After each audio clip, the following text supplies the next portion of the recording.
A fresh financial you is closer than you think. With MyFICO, you can get the right score for your credit goal, including your FICO scores used for mortgages, auto loans, and credit cards. MyFICO provides your FICO score straight from the people that created it. And you can compare your FICO scores and credit reports from all three bureaus, Experian, TransUnion, and Equifax, side by side. Understanding your credit has never been easier. So use MyFICO to get a clearer picture of your credit in 2026. Visit myfico.com or download the MyFICO app to get started today. When maintaining your daily wellness rituals is important to you, the change in routine during the summer can feel daunting. Kachava's new travel packs help you stick to your daily ritual, even when you're on the go. Just one packet of Kachava's all-in-one nutrition shake provides complete nutrition with 25 grams of protein, 6 grams of fiber, greens, adaptogens, and much more. So you'll be fueled and ready for wherever life or your summer adventures take you. No fillers, no nonsense. Just the good stuff your body craves. Plus, it actually tastes delicious. But you can try it for yourself because the variety pack includes all 6 delicious fan favorites: chocolate, vanilla, chai, matcha, coconut acai, and strawberry. So instead of worrying about sticking to your daily ritual, simplify it with Kachava. Go to Kachava.com and use code NEWS for 15% off. That's KACHAVA.com, code NEWS. He's currently a police chief. He's retired from a police department in Pennsylvania, and he found out that trauma from his childhood combined with trauma of police work resulted in severe anger issues. He's here to talk about that, his resolution and recovery. Welcome to the Law Enforcement Talk Radio Show. In the Law Enforcement Talk Radio Show, we are joined by special guests talking about their experiences, the realities of investigating crimes, plus those who have experienced horrendous trauma. Police, first responders, military, and victims of crime share their stories. Hi, I'm John J. Wiley. In addition to being a broadcaster, I'm also a retired police sergeant. Be sure to check out our website, letradio.com, and also like us on Facebook. Search for the Law Enforcement Talk Radio Show. There's a couple ways you can stay in touch and keep informed of what's going on with the Law Enforcement Talk Radio Show. Number one, go to our website, letradio.com. Sign up for our email newsletter. It's real easy to find. I promise we don't spam you. I send out about one email every 2 weeks or so. And there's also a feature called Broadcast Channels on our Facebook page, where we send messages directly to your inbox, directly to your messenger. Real easy to sign up for. Make sure you like or follow the Law Enforcement Talk Radio Show Facebook page. And up top, you'll see broadcast channels, one for free podcast versions of the radio show, another one top post of the day. So you too can stay informed quickly, easily, and best of all, like always, free. Joining us on the Law Enforcement Talk Radio Show, we have Ron Camacho on the show. He is a police chief in, is it North Charleston, South Carolina? There's too many norths and souths in there, Ron. Thank you. Thank you for having me. By the way, Ron is retired from the York City Police Department in Pennsylvania, York, Pennsylvania. His website, if you want to get more details about him, what he does, CamachoConsulting.net, CamachoConsulting.net. And if you want more information about being a police officer in South Carolina, this is the guy you should listen to. Ron, thanks for your service, number one.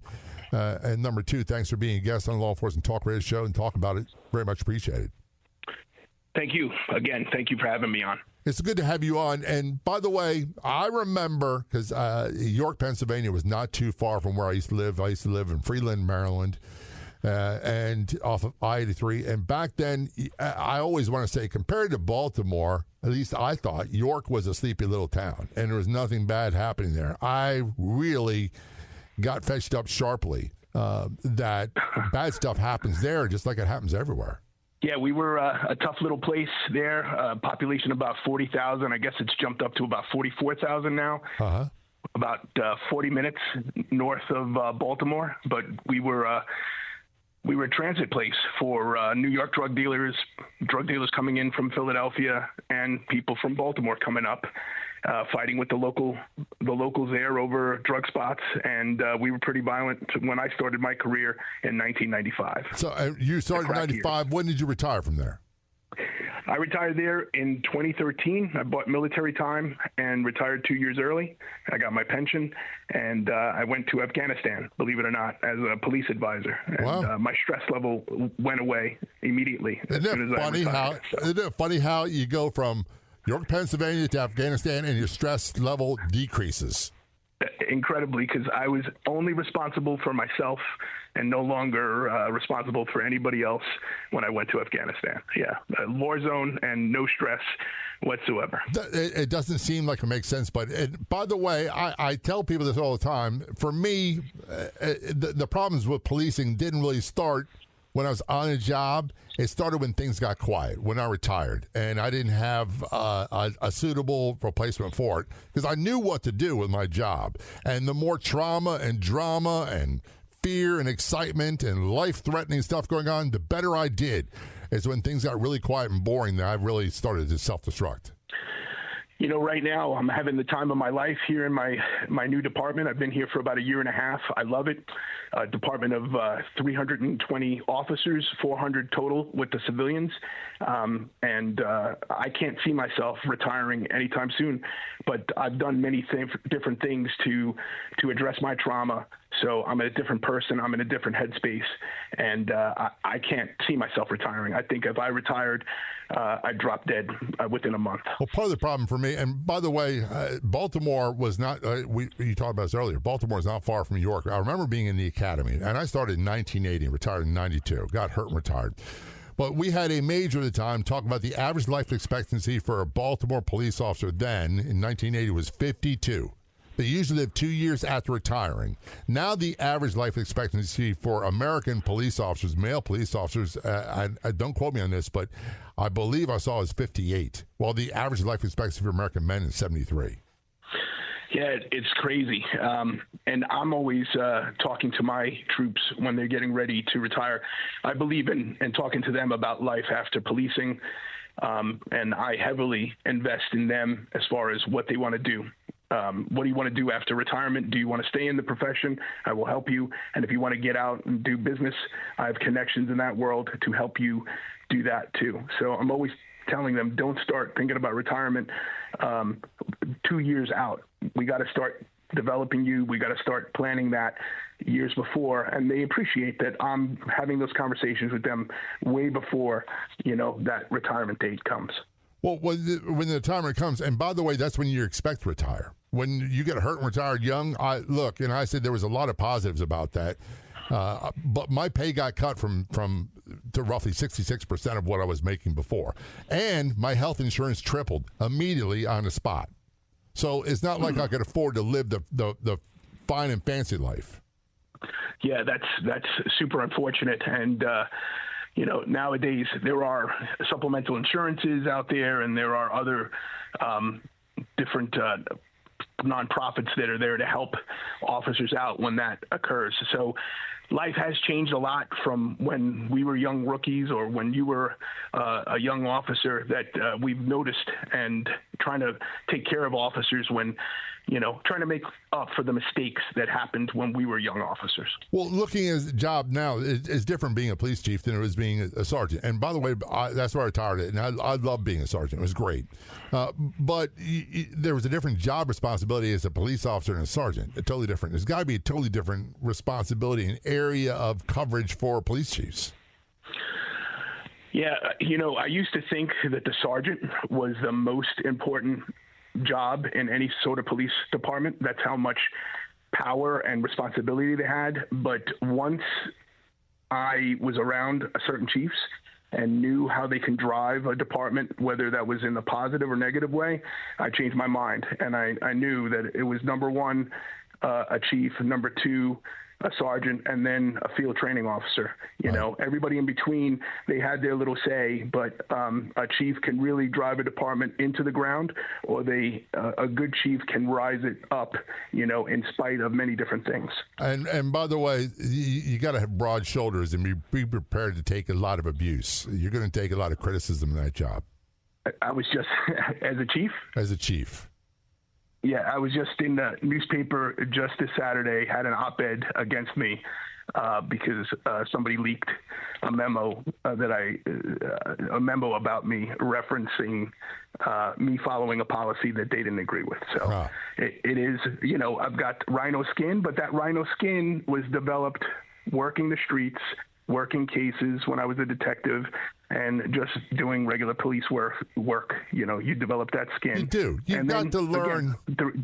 And I hate to cut you off, but you learn that. Yep. By the way, people say, on Facebook page, in particular, the Law Enforcement Talk Radio Show Facebook page, they'll say, well, that person shouldn't be allowed here. I'm like, I want to say so badly, if you were police, you were used to being called names, and it's not a big deal. Yeah, my wife, she's amazed at my ability to bounce back. You have a bad day, the world seems like it's crumbling. I go home, I pet my dog, take him for a walk, talk to my wife. The next day, boom, ready, reset, ready to go. Rinse, lather, repeat. That's the instructions on the back of the shampoo bottle. We're talking with Ron Camacho. He's the current police chief in North Charleston, South Carolina. He is retired from New York City Police Department in Pennsylvania. We're going to talk about his childhood trauma he went through, combated with trauma of police work, and how that affected him and how he has gotten beyond that. This is Law Enforcement Talk Radio Show. Oh, by the way, you want to get more information about him, go to his website, CamachoConsulting.net. His Law Enforcement Talk Radio Show. We're going to take a short break. We'll be right back. Of all the radio stations in the United States, there are no other shows like the Law Enforcement Talk Radio Show. And on Facebook, there's only one official page. Do a search on Facebook for the Law Enforcement Talk Radio Show. And be sure to like the Law Enforcement Talk Radio Show Facebook page. When maintaining your daily wellness rituals is important to you, the change in routine during the summer can feel daunting. Kachava's new travel packs help you stick to your daily ritual, even when you're on the go. Just one packet of Kachava's all-in-one nutrition shake provides complete nutrition with 25 grams of protein, 6 grams of fiber, greens, adaptogens, and much more. So you'll be fueled and ready for wherever life or your summer adventures take you. No fillers, no nonsense. Just the good stuff your body craves. Plus, it actually tastes delicious. But you can try it for yourself because the variety pack includes all 6 delicious fan favorites: chocolate, vanilla, chai, matcha, coconut acai, and strawberry. So instead of worrying about sticking to your daily ritual, simplify it with Kachava. Go to Kachava.com and use code NEWS for 15% off. That's KACHAVA.com, code NEWS. Shop the Sherwin-Williams Memorial Day sale and get 30% off paints and stains May 15th through the 28th. Whether you're refreshing your interior or exterior, we've got the colors to bring your vision to life. And with delivery, getting everything to your door is easier than ever. Shop online to have it delivered or visit your neighborhood Sherwin-Williams store. Click the banner to learn more.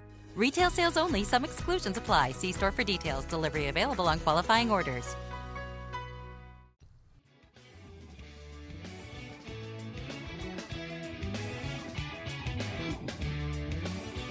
Returning conversation with Ron Camacho on the Law Enforcement Talk Radio Show. Ron is the police chief for North Charleston, South Carolina. I know there's a lot of Norths and Souths in there, but he is a retired York, Pennsylvania police officer. And his website, if you want to get more details about what he does, CamachoConsulting.net. That's CamachoConsulting.net. I got to say this, Ron. When it comes to police names, Ron Camacho is pretty high there. Unless it gets butchered, which it does often. I'm sure. And one of the things that we knew, and this is one thing I ask a lot of my guests who are police, is one thing you knew you arrived in police work when you earned a nickname from the community, especially the bad guys. Did you have a nickname? My nickname was Camacho. That's what I got called, and that was mainly from the officers. I really didn't have a nickname from the community. I was a pretty square guy when I was a detective, so I never gained that great nickname. I always wanted one. Kidding. Always was a little jealous. Yeah, a little jealous of the narcs.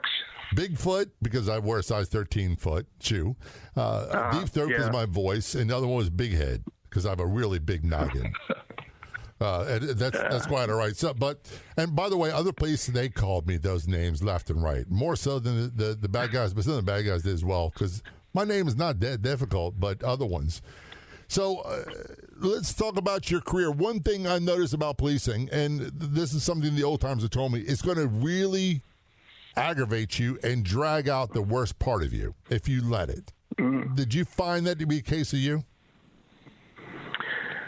What I found was I really wasn't equipped to deal with the stress. I didn't know how to deal with stress, and that had to do with what I experienced as a child, and just not having the tools to know how to adequately deal with stress. I stuffed everything down. I don't drink. I don't smoke. I never did a drug in my life. And I remember going to the dentist once, and the dentist saying, "What are you doing, man? You're grinding your teeth, man. What?"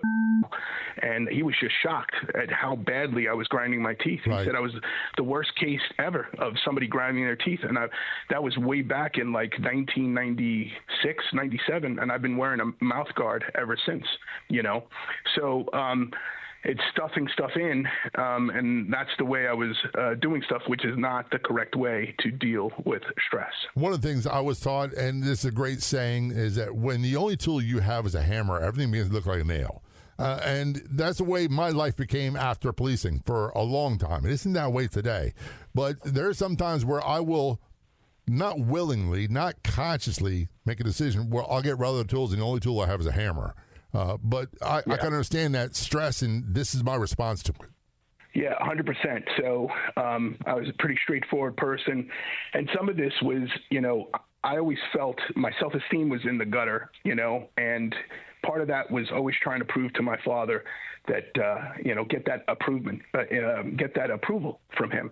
So I rose up the ranks very quickly. And I think my problems really, really started when at 11 years, I was promoted to lieutenant, and I was put in charge of the detective division. And now here I am, 11 years on the job, and thrusted into the world of supervising people that I was just working with not too long ago. Here I am supervising my boss from a couple of years ago, who has 30 years on the job, a couple other, long time, 28-year, 25-year guys. And I was told to get them in line. Right. And what's ironic when you look back is there were many lieutenants before me who weren't given that mission, or who had run through there and did not do what I was tasked to do, or maybe they were told and didn't do it.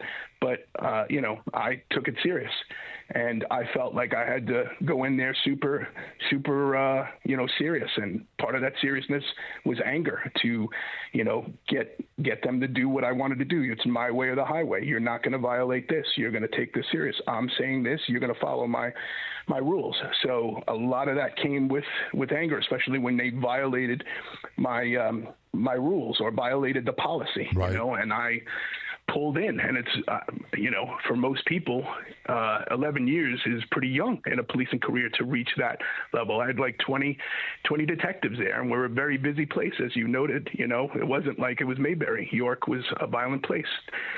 20 for a population of 40,000 people at a time, averaging anywhere from 15 to 20 homicides a year, not including all the shootings and robberies. We were a busy place, and that responsibility fell on my shoulders to solve crime, make my people solve crime. And it was hard. Let's be honest, part of that is trying to get the old salty guys, and I say guys, that's men and women, it's not gender specific, to do their job. Sometimes they're the worst.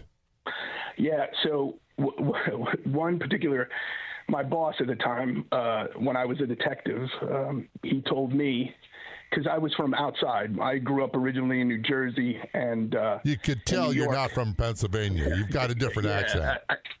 Right. I grew up from there, and when I worked as a detective, here I am, the non-drinker, non-smoker, and a lot of those guys partied. But a lot of those guys, their fathers were from there. They played softball together, and their fathers were all from the departments. It was a large history there, and I didn't hold that against them. But my boss at the time told me, "You'll never get my rank. You'll never become, get my position. You're not family." And that lit a fire under me, on top of all the other that I had pushing me to prove that I was something, that self-esteem issues. And I remembered that.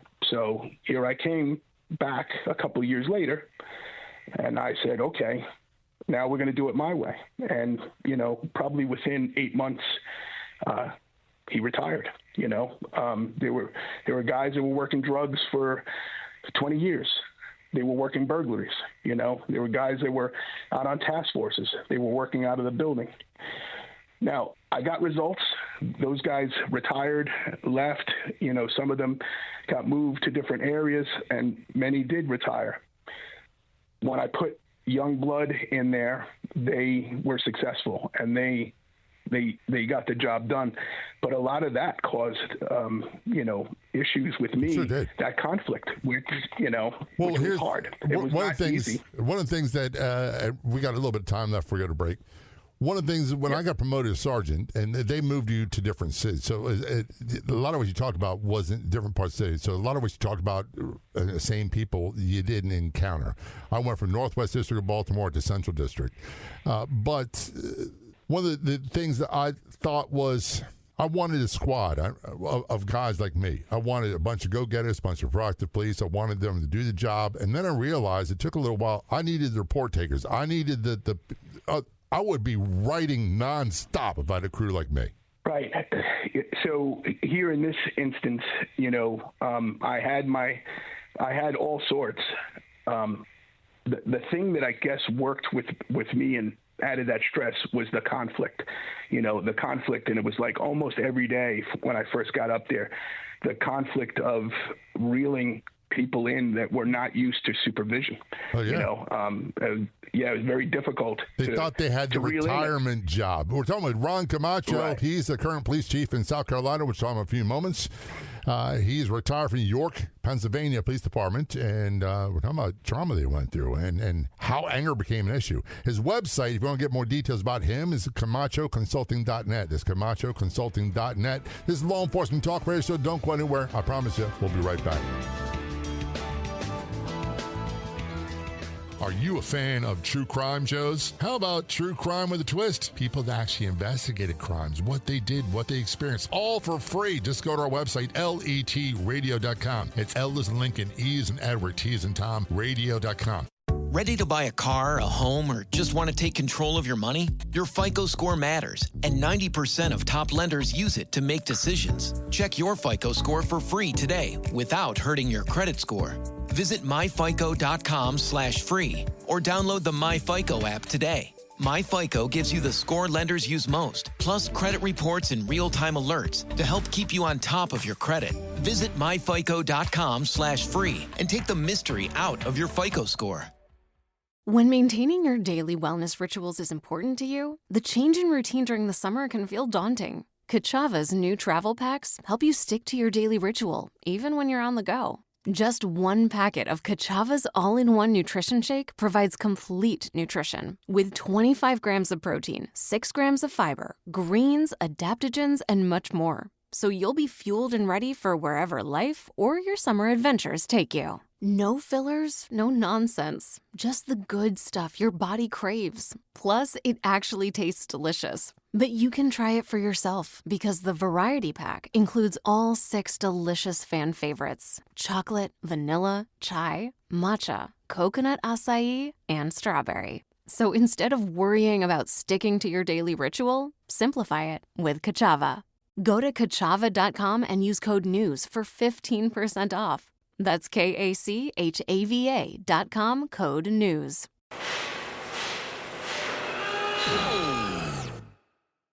When equipment breaks down and operations come to a halt, every single second counts. So why is your maintenance team spending 60% of their time doing anything but turning wrenches?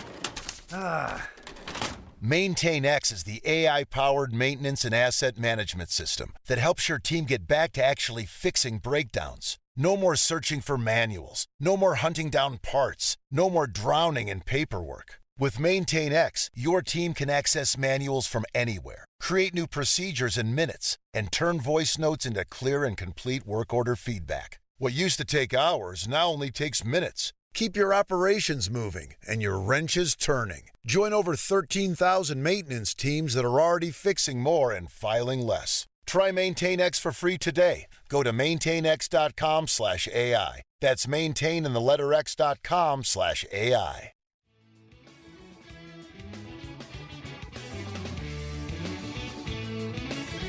Return conversation with Ron Camacho on the Law Enforcement Talk Radio Show. Ron is a police chief in South Carolina, North Charleston, South Carolina. He's retired from York, Pennsylvania Police Department, and he is, let's just say, anger became a real issue from trauma during his police career. And trauma from his childhood and trauma from policing as well. His website is CamachoConsulting.net, CamachoConsulting.net.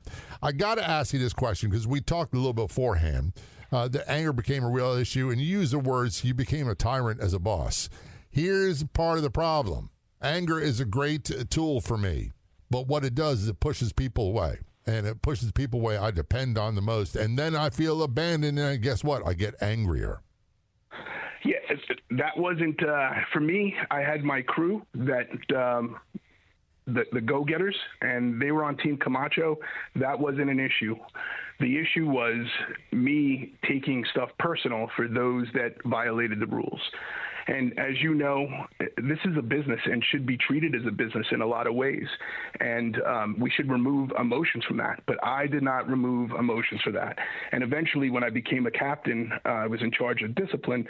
You know, I was getting angry for guys missing court. You know, I took it personal. How dare you miss court? It has nothing to do with you at the time, but you couldn't help but take it. They're disrespecting you.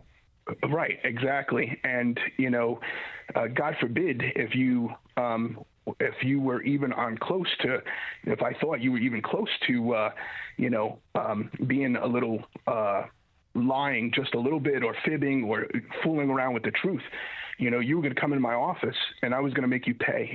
I was going to get tears from you. And I say that now, and I'm embarrassed to say that, but it was the truth. You know, I was almost had this sick pleasure in breaking people down in my office, questioning their integrity and, you know, making them, you know, confess to me like I would, you know, a suspect, you know, but that's how intense I was. And that's how that anger, you know, and that ego, more that ego, how dare you do this to me? You're not going to lie to me. You know who I am, you know? And like I said, I'm embarrassed about that now tremendously. And I've made a lot of amends. You know, a lot of times when I've run into people from my old department, I've apologized to many, many people when I've gone back or I've run into some people from my old department, you know, with much humility, because that's not who I was deep inside. That was a facade, and that was ego and anger talking. Thank God I got on top of that. I'm glad you brought up the amends part, and we'll talk about the procedure, how you got from point A to point B, because that's a long trip. And it's not linear. It doesn't go in a straight line. There's back and forth, and one step forward, two steps back, the whole 9 yards. At least that's the case for me. But when you talk about the recovery process, you use the word amends. And for me, what I was taught was amends it doesn't mean saying you're sorry. It means changing your behavior. That's the most important thing. I'm not going to do that anymore. After a while, and the old joke was, you tell your wife, I'm sorry, I'm not going to do that again, you do it the next day. You're right, you are sorry. Yeah. But when you stop doing that, that's making amends. What you say to that person is the second part of it. 100%, and I have changed my life. And what's unfortunate is when I made those changes in my life, and when I started making those changes, I wasn't in the department that long. You know, it was there maybe, you know, a month or two when I started that transformation, and then I retired, and then I went to Afghanistan. So they never really got to see that full transformation. Some of them experienced it as they've met me, you know, and have run into me, and I've been able to help them. You know, I've helped many people from that department that who we were in conflict with, and I've helped quite a few people, you know, in the department. I've had a great career. I'm still having a great career. I've had many contacts across the United States, and I love helping police officers. I love helping my officers from all over the place. So and by the way, I love police, but I always say this: sometimes they can be their own worst enemies. Yeah. You're absolutely especially with right that thing that we call a mouth. I mean, sometimes, and I'm getting on you a little bit. Sometimes this is my own personal story. I wasn't that good at being bad. I wasn't as bad as I thought I was, and I wasn't as good a guy as I thought I was. Right. Yeah. So, you know, again, just me, that anger, the way I treated certain people, the way I dealt with conflict and that ego saying, how dare you do this? How dare you do that? And the way I comported myself. I'll tell you a quick story. We were supposed to alert the DA when there was a shooting, right? Even though they didn't come out, we investigated our shootings. Not the DA's office, but the investigators, the county detectives. They wanted to know when we had shootings. Why? I don't know. We investigated our shootings, right? It was a new regime over there. So, but we knew all the secretaries that worked out of that office. So one day we had a shooting and they didn't get alerted. Now that was for the county dispatch to alert them. One of the secretaries called over, of course, gossip, but told us that their deputy chief was over there talking smack about us, that he didn't get alerted, kicked a garbage can across the hall, and was just, talking about the department, like, that we did something. I took offense to that, right? I'm like, who is this guy? Who are you talking about my department? I put on my hat. I walked to the county courthouse, about a 5-minute walk. I walked up to his office. They let me in his office. And I had a meeting with him and the chief of the county detectives and basically said, what's your problem? Why are you kicking cans? And they were shocked. They were like, how does this guy know I was kicking cans? But who the am I to go into their office and tell them, about why they're angry or why they're talking smack? That's how egotistical I was. I was in their office telling them they didn't have the right to be angry about not getting notified about a shooting in my city. But that's who I was. And believe it or not, by the time I got finished talking with them, and I don't think it was loud. It wasn't about being loud, but I was sharp. And I just basically told them, don't talk smack about the department again, blah, blah, blah. By the time I got back to the station, the actual district attorney had called my chief and said, hey, if Camacho has any issues, he needs to deal with me. So I was banned from dealing with my peers, right? I was banned from dealing with the chief county detective and the deputy county detective. Postscript to that story, me and deputy county detective are great friends. He's retired. He works for a company called Crime Watch, and he and I work extensively together. That company I used in Chambersburg, and I use it now here, and we have made amends and have talked about those times. And I was very happy to be able to apologize and just talk about that time. And he was going through some stuff at that time. Right. He had some issues and some stress going through time. But it just showed my mindset, just how that ego was just like out of control, and people fed into that. They spun me up. They knew what buttons to push to get me to go do stupid stuff like that. I'll just say this, and Rod. There was a time when people will push my buttons because I enabled them and I built those buttons and I told people where to push to get a reaction. And people did that so that they wouldn't have to deal with their own stuff. Look at him go. He's being a real jerk. Right. So yeah. I got it. And the end result is I'm responsible for my behavior. I'm not responsible for theirs. That's the thing. And it's a full-time job. I laughed when you got called by the state's attorney because I'm thinking I'm still kind of that way. This is Law Enforcement Talk Radio Show. We're talking with Ron Camacho. He is a retired York, Pennsylvania police officer. He is a police chief from North Charleston, South Carolina. And his website, if you want to get more details about what he does, is CamachoConsulting.net. That's CamachoConsulting.net. This is Law Enforcement Talk Radio Show. We're going to talk in a few moments about how he overcame the anger and became the kind of guy he always wanted to be. This is Law Enforcement Talk Radio Show. Don't go anywhere. We'll be right back. Be sure to follow me on the Clubhouse app. It's like having your own talk radio station on your phone. And best of all, it is free. Be sure to follow me, John J. Wiley, at LET Radio Show, and look for major announcements. That's right. The Clubhouse app is free, and be sure to follow me, John J. Wiley, or at LET Radio Show for major announcements. That's John J. Wiley or at LET Radio Show on the Clubhouse app. Did I mention that it is free? You're confused about your credit score. One site has one number and another site something completely... What? That can't be right. It's okay. Forget everything except MyFICO. These free scores from other apps can differ by as much as 100 points from your FICO score that 90% of top lenders actually use when you apply for a credit card, personal loan, car loan, or mortgage. For the moments that matter, get the score that matters, your FICO score. Visit myfico.com and get started for free today. You're listening to this podcast, so I know you've got a curious mind. Here's a helpful fact you might not know yet. Drivers who switch and save with Progressive save over $900 on average. They make it super simple. Pop over to Progressive.com, answer some questions, and you'll get a quick quote with coverage options tailored to your choices. Plus, you'll see which discounts you may qualify for, like the online quote discount or savings for paying in full. In fact, 99% of Progressive Auto customers earn at least one discount. See if you could save when you switch to Progressive. You'll feel good about making a savvy choice. Visit Progressive.com and see if you can enjoy a little extra cash back. Progressive Casualty Insurance Company and Affiliates. National average 12-month savings of $946 by new customers surveyed who saved with Progressive between June 2024 and May 2025. Potential savings will vary.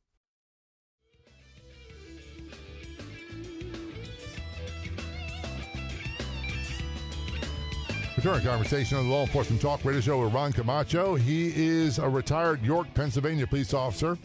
He was also former police chief for Chambersburg, Pennsylvania Police Department. He is now the chief of police for the North Charleston, South Carolina Police Department. You can get more details about what he does at CamachoConsulting.net.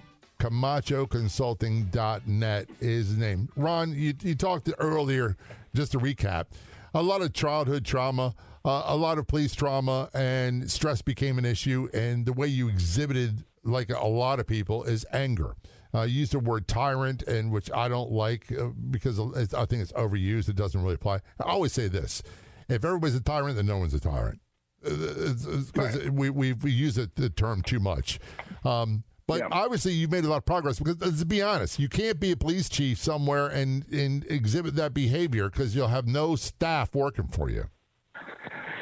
Yeah, I joke around. I went from Genghis Khan to Buddha, and that's all. That's not a bad therapy, transition, by the way. No, it was a great transition.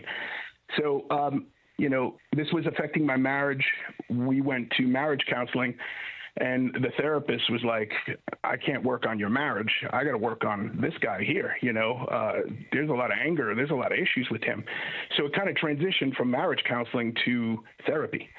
And counseling and therapy are different. They use them interchangeably, but, therapy is a lot more intensive, And for 6 months, a couple times a week, I was going there working on my stuff, working on that psychological damage that was being done, being told I was not good enough, I was going to be a failure, and, stuff from my childhood, that you can see affected me, through adulthood. I think I was 44 when I retired and, finally overcame that, Was there an aha moment? Was it with your wife where you say, aha, I need to really fix me? Well, I will tell you, I had an affair and I got caught. And she said, hey, we're going to do this. And I agreed to do this. That doesn't surprise me with policing and affairs. Because, by the way, and I'm not making excuses for anybody's behavior. Everybody knows me, knows I won't. But and sex issues, indiscriminate sex issues with stress and trauma and PTSD are not infrequent. Yeah, and I own that, and I'm not afraid to, when I tell my story, to mention that, that happened. I own it. And, again, the counseling / therapy did not save the marriage. I'm divorced. I'm married to a wonderful woman who saved me. Additionally, who helped me on this journey, and we're married to today, and she's been my rock and helped me continuously on this journey. But again, just working and healing that old, those old wounds, and then just showing me like, hey, okay, that happened, and let's get past this. Let me show you this, and you need to start owning this. You need to start taking responsibility for your own actions, like you said earlier, and just kind of, throwing some of the stuff in your face and using that mirror to show you who you are. And it just helped. Like every day going there, just after we broke down those barriers, and towards the end, man, I could see the light at the end of the tunnel. And, by the time I ended it, there was some peace. And at 44 years old, probably for the first time in my adult life, I felt peace, which when I talk to my friends that are divorced in their 50s and early 60s, or even in their 40s, all those guys are searching for something. Right. And it's peace. I think we're all searching for that peace. And sometimes they're a little jealous because I have found peace. And a lot of that, to be honest with you, is an inside job. I always look for a long time for peace to come from the outside, and it has to come from the inside first. Yes. So I know that there's a stigma there's still a stigma, even though we have shows like The Sopranos and, different TV shows with therapists and stuff, there's still a stigma here in policing. Right. And I share my story wherever I go, and I believe heavily in getting people before psychologists and counselors, because it changed my life, man. I don't know what would have happened if I had not gone. Well, here it is probably not pretty. So I'm just glad you're here having this conversation. One of the things that I want to ask you is, when you speak with people about this, is it cathartic for you? Does it put a purpose to your pain? I would tell you here, over the years, I've done research on ego, and I've taught classes and written articles. And here last summer, I taught my whole department a class on ego. Just keep them out of my office, man. Ego is hurting you in your careers. It's getting you in front of my office with discipline. And I love when, somebody comes to me and they use the word ego. They said, hey, this is my ego. They kind of say, they recognize, hey, this is my ego pushing me to do this, and I need to get on top of it. That makes me happy. It does. Like I said, I've had a career. There's no more accolades for me. It's about seeing the next generation get better and better, seeing other people make it to the next level, whatever that level might be. I don't care if they want to start a business. I don't care if they want to be chiefs or great detectives. I'm here to help as many people as possible get developed and be the best that they can be. And when they have an ego can stop that. So when we have those conversations, or I see that and I see that improvement, that's the world for me. That makes me so happy. It's ridiculous. One of the things I was taught, and I can't take credit for this, but EGO stands for easing God out. And it's putting me front and center. Does that apply to you? You know what? 100%. And I say this, and I've written this: the day that I put others before myself, I receive so many blessings from so many different places. It's just ridiculous. I mean, just how many good things have happened to me in my life. And my wife will even say it, she's like, something will come out of nowhere. She's like, well, how did that happen? How did that happen? And it's because I consistently put others before myself, consistently. That phone rings at 3:00 in the morning, and it's somebody that needs to talk to me. And maybe they're not even in my own department. Maybe they know somebody that knows somebody. I'll take that phone call. My wife at times wants to take my phone and flush it down the toilet. She calls it my new mistress, right? But she knows that this is what I enjoy: helping people, and specifically helping police officers. To me, that's my Olympic sport. Last question before you go to your website. Do you look back on your life and you think sometimes it's a different guy or different stages of your life? I have that conversation with my wife all the time, because we were high school sweethearts, and we talk about what would have happened if we would have stayed together. I joined the Army out of high school, and we kind of broke up, then but I think I needed to go through all this to become the person that I am. I needed to go through all this hardship. I needed to go through all this stuff to open my eyes, and so I'm not sad about the different things that have happened to me. There are some things there are some regrets, but I'm happy with the person that I am today. And yes, you sound like you'd be a pretty good boss to work for. Let's go to your website, CamachoConsulting.net. What is it about, and what can people find there? Yeah, so I do some consulting on the side. I spend a lot of time, doing security consulting for hospitals, teaching that ego class, and doing security stuff, looking at buildings and giving classes on stuff like that. I do some leadership classes. And right now I'm in the middle of writing a book called Bringing Ego to the Forefront. And I got the first draft done, and we're ready to go into pre-sale. So if people are interested in that, they can email me at Ron Camacho, bringingego-to-the-forefront.com. That would be awesome. And, I can fill them and get them some nice links to our pre-sale. There's some different packages we have. And again, this book is there I think it's pretty unique because the book is there. We talk about ego, but then in there are different techniques you can do by yourself. That's what a lot of people don't talk groups. about. Ron, I got to wrap things up. Thank you for your service, and thanks for talking about it on Law Enforcement Talk Radio Show. Both very much appreciated. Thank you, John Jay, for having me. I really do appreciate it. This is a great conversation. I'd like to thank our guests for coming on the Law Enforcement Talk Radio Show. The Law Enforcement Talk Radio Show is a nationally syndicated weekly radio show broadcast on numerous AM and FM radio stations across the country. We're always adding more affiliate stations. If you enjoyed the podcast version of the show, which is always free, please do me a favor and tell a friend or two or three. I'll be back in just a few days with another episode of the Law Enforcement Talk Radio Show and Podcast. Until then, this is John J. Wiley. See ya.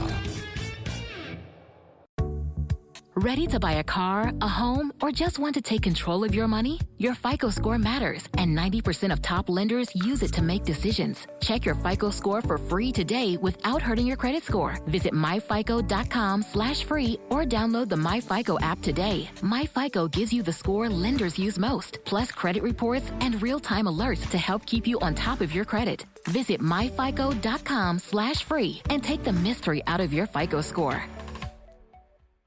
When people turn to telehealth for weight loss, they're looking for real support. That's why more people are choosing OrderlyMeds.com. Orderly Meds connects you with real doctors and access to proven GLP-1 medications like semaglutide and tirzepatide. No guessing, just a more supportive experience, and all shipped directly to your door in discreet packaging. Do your research, ask questions, then visit OrderlyMeds.com/podcast for an exclusive offer. That's OrderlyMeds.com/podcast. Individual results may vary, not medical advice. Eligibility required. See site for details. If you like the show, please take a moment to rate, review, and subscribe. It really does help the show to grow. Thank you for listening.